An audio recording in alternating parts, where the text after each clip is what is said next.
नमः शिवाय दोस्तों, हर हर महादेव। स्वागत है आपका मेरे यूट्यूब चैनल रुद्र शक्ति दर्शन में। आशा करता हूँ कि आप सभी कुशलता से होंगे। आज जो ये वीडियो बना रहा हूँ दोस्तों मैं, ये श्री मार्कंडे महादेव जी जो कि कैथी वाराणसी में स्थित है, उनके ऊपर बना रहा हूँ। कैथी के जो मार्कंडे महादेव जी हैं दोस्तों, इनकी उत्पत्ति सतयुग के समय की है और बहुत ही प्राचीन शिवलिंग है ये दोस्तों। ये जो मार्कंडे महादेव जी हैं, ये जिस स्थान पर स्थित है वहाँ पर दो नदियों का संगम होता है। एक तो है माँ गंगा और दूसरी है गोमती। तो इन दोनों का संगम एक जगह होता है। गोमती और गंगा एक में मिल जाती हैं और यहाँ से ये जाकर के पुनः गंगा में माँ गोमती विसर्जित हो जाती हैं और इन्हीं दोनों के संगम के तट पर स्थित है मार्कंडे महादेव जी का मंदिर। और दोस्तों, इस स्थान के बारे में जितना बताया जाए, जितनी प्रशंसा की जाए उतना ही कम है। बहुत ही मनभावन स्थान है यहाँ ये। और भक्तों की तो पूछिए मत, कहाँ कहाँ से भक्त आते हैं इनके। काशी विश्वनाथ जी के दर्शन करने के बाद लोग ज़रूर मार्कंडे महादेव जी का दर्शन करते हैं और बहुत ही ज़्यादा भीड़ होती है दोस्तों। श्रावण मास में तो आपको बिल्कुल ही समय से लाइन नहीं लगाएंगे तो आपको दर्शन तक नहीं मिलेगा, क्योंकि जो बाबा विश्वनाथ हैं वो तो थोड़े गलियों में है और वे शहर में है, पड़ते हैं तो थोड़ा जगह की तंगी होती है। लेकिन ये खुले में है, बहुत ही पर्याप्त जगह होती है। ये कैथी गांव है, वहाँ पे स्थित है। तो यहाँ पे बहुत लंबी चौड़ी कतार लगती है दोस्तों, बहुत लंबी चौड़ी कतार। और इनके भक्त बिहार से लेके पूरे उत्तर प्रदेश और पूरे पूरे भारत से, जो भी एक बार बाबा विश्वनाथ का दर्शन करता है तो मार्कंडे महादेव जी का दर्शन जरूर करता है। तो दोस्तों, इनकी उत्पत्ति के विषय में एक कहानी है जो कि मैं आपको बताने जा रहा हूँ। ये उस समय की बात है जब मार्कंडे ऋषि का जन्म हुआ था और जब ज्योतिषियों ने बता दिया था कि उनके पुत्र की आयु अल्पायु है और ज़्यादा दिन तक जीवित नहीं रहेंगे। तो उनके जो मार्कंडे ऋषि के जो पिताजी थे, उन्होंने कठोर तप किया और उनके साथ साथ मार्कंडे ऋषि ने भी पिता को देखा देखी तप प्रारंभ कर दिया। हुआ ऐसा दोस्तों कि ये वही स्थान है और ये वही शिवलिंग है जिसकी स्थापना करके मार्कंडे ऋषि के पिताजी ने तप प्रारंभ किया था। और इसी गंगा और गोमती के संगम पे इस पवित्र शिवलिंग का प्राण प्रतिष्ठा करके मार्कंडे ऋषि और उनके पिता ने महादेव का जप प्रारंभ किया था। और ऐसे ही जप करते करते उनको जो आयु बताई गई थी वो आयु आई और यमराज उनके प्राण हरण करने के लिए यहाँ पे आए। लेकिन इससे पहले कि वो अपनी पाश फेंक पाते मार्कंडे ऋषि पे, देवादिदेव महादेव साक्षात प्रकट हो गए शिवलिंग के सामने से। और यमराज सब कुछ भूल करके दंडवत देवादिदेव मार्कंडे महादेव जी को उन्होंने प्रणाम किया और देवादिदेव महादेव ने उनसे कहा कि ये मेरे परम भक्त हैं और इनकी आयु क्षीण नहीं हो सकती। और उन्होंने यमराज से कहा कि अब आप यहाँ से प्रस्थान करें, मैं इन्हें अभय का वरदान देता हूँ और इनकी आयु चिरायु करता हूँ, जिससे कि ये चिरंजीवी हुए। और उसी प्रकार देवादिदेव महादेव ने उन्हीं के नाम पे अपने इस शिवलिंग का नाम रखा और कहा कि आज से ये मार्कंडे महादेव से प्रसिद्ध होगा ये स्थान। और ये शिवलिंग, तो दोस्तों मार्कंडे ऋषि के नाम पर ही देवादिदेव महादेव ने इस शिवलिंग का नामकरण किया था और अपने भक्त मार्कंडे जी की रक्षा की थी, जिन्होंने महामृत्युंजय जप का निर्माण किया था। महामृत्युंजय जप का निर्माण मार्कंडे ऋषि ने ही किया था दोस्तों।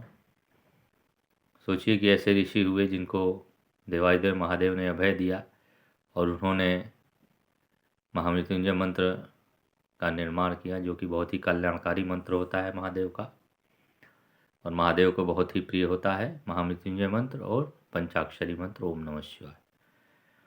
तो दोस्तों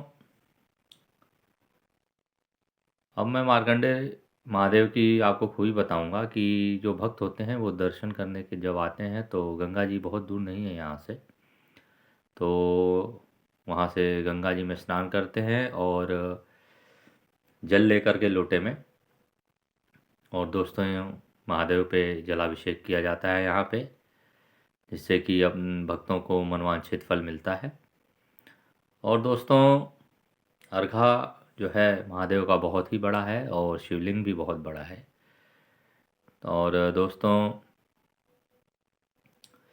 जो भी भक्त इनके दरबार में आता है वो अपना इच्छित वर जरूर प्राप्त करता है, क्योंकि और सबसे बड़ी बात तो ये है दोस्तों, यहाँ पे जो चिरायु या चिरंजीवी होने का लालसा लेकर जो आता है वो निश्चित ही चिरायु होता है और चिरायु होकर जाता है, सदैव स्वस्थ तथा निरोगी रहता है। क्योंकि इस शिवलिंग का अगर जो पूजन कर लेते हैं तो यमराज की दृष्टि आप पे नहीं पड़ती है और आप चिर आयु तक जीवित रहते हैं, चिरंजीवी रहते हैं, अमर नहीं होंगे। बार बार बता दूं दोस्तों, चिरायु चिरंजीवी होने में और अमर होने में अंतर होता है। ये होता है कि अभी अकाल मृत्यु नहीं होगी, किसी कारणवश अगर आपके कुंडली में अकाल मृत्यु है तो वो नहीं होगी, वो महादेव की कृपा से टल जाएगी और आप चिरंजीवी हो जाएंगे।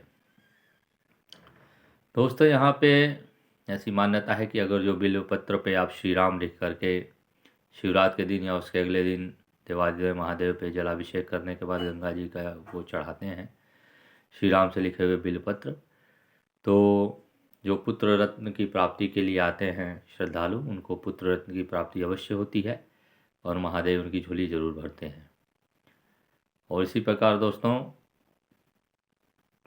चिरायु होने के लिए भी या चिरंजीवी होने के लिए भी लोग अनुष्ठान करते हैं, महादेव का महामृत्युंजय का जप करते हैं, शिव पुराण पढ़ते हैं, नमः शिवाय का जप करते हैं और सबसे बड़ा रुद्राभिषेक करते हैं। दोस्तों यहाँ पे बहुत ही लोग रुद्राभिषेक करते हैं और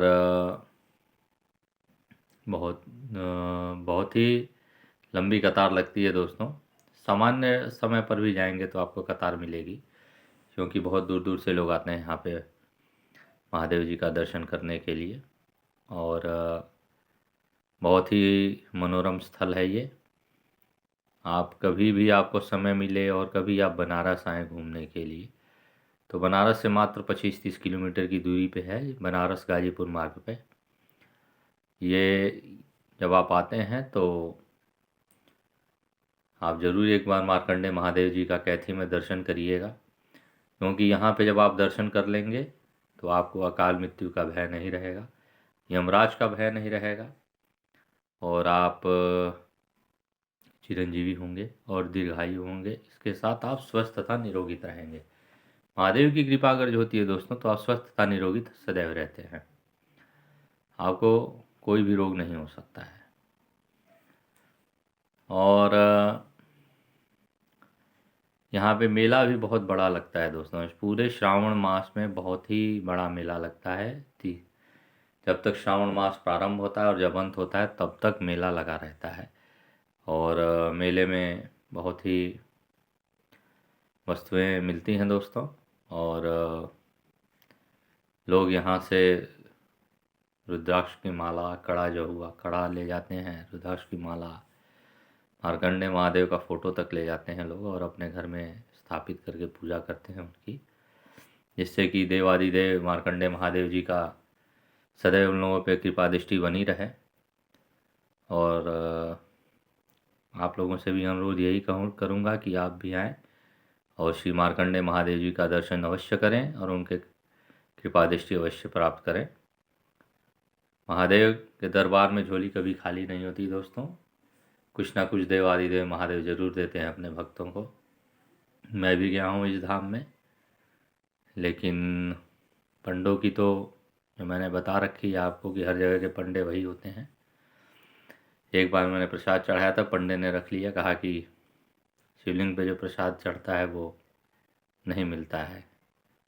तो ये बात मेरे को अच्छी नहीं लगी थी। उसने ठेका ले लिया था महादेव का।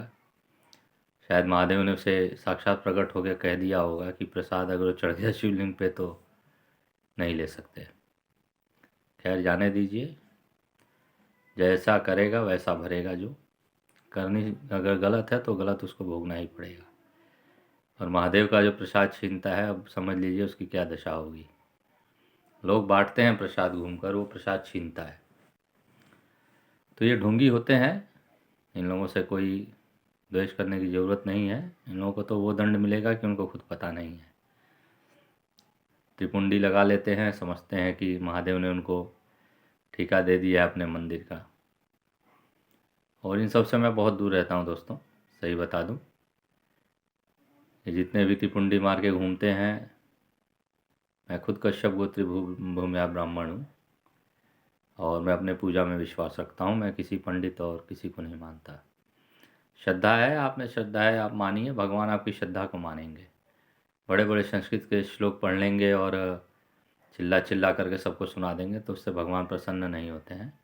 वो दिखावा होता है, वो भगवान सुनते हुए नहीं आपकी बात। श्रद्धा है, आप मन में बोलते हैं, कोई दिक्कत नहीं है, वो भगवान सुनेंगे आपकी। जो आप अंतरात्मा से बोलेंगे वो सुनेंगे। तो ऐसे ही हैं मार्कंडेय महादेव जी, इनका दर्शन कीजिए। और आशा करता हूँ ये वीडियो मार्कंडेय महादेव जी का आपको पसंद आया होगा। इसी के साथ दोस्तों मैं ये वीडियो समाप्त करता हूँ। मेरे वीडियोस को अधिक से अधिक देखा कीजिए, लाइक शेयर कीजिए, चैनल को सब्सक्राइब करिए और अपना प्यार देते रहिए। धन्यवाद दोस्तों। हर हर महादेव। ओम मार्कंडेय महादेवाय नमः। धन्यवाद दोस्तों।